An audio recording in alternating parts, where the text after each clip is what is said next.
Members, you know, I have two objections here. The author of this bill and I are probably never going to agree on the whole concept of making marijuana legal, but you know, we have a larger issue here, and one of the larger issues in my community is we're spending a disproportionate amount of resources, because I live in a mountain region where a lot of the marijuana is grown, to eradicate it.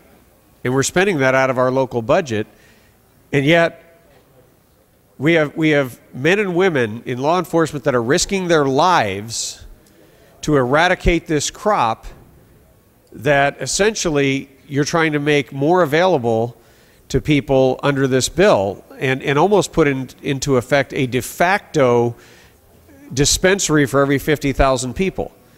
And that's where the local issue becomes very serious to me. We don't have a city council. A lot of the communities in my district, which is broader San Bernardino County, there are no cities. There's just little towns. And we had a marijuana dispensary, and the residents of my community were outraged, and they protested, and they wanted to see it gone. But you know what drove that medical marijuana facility out of business? It wasn't the government. It was market forces. They didn't get enough business to pay their rent, so they went under.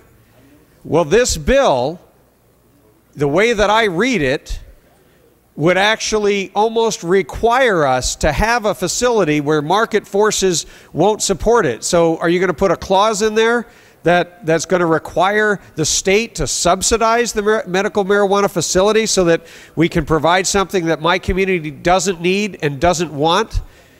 Question to the author. Are you asking for an answer to the question you just asked, or are you asking permission to now ask a question? Yes, I'm asking for the question to be answered. The procedure, Mr. Donnelly, is first to seek unanimous consent to ask a question. I presumed your question was rhetorical until this point. Okay, I would like to ask a question of the author. Without objection. What I would like to know on a practical measure is, let's say that your bill becomes law. How does my community exempt itself or opt out, since we don't have a city council to take a vote and put in place a ban? Well, I don't know what you do have, but whatever the ruling elected body would be, would make that decision, either through an enactment of your Constitution, or if it's an unincorporated area, however the decision-making process is made, particularly around laws such as this nature, would go into effect. So I'm not acquainted with, if you don't have a city council, I'm assuming you have something. We would hope. Back on my own time. What we have is, we have the county of San Bernardino, which is the largest county in the United States.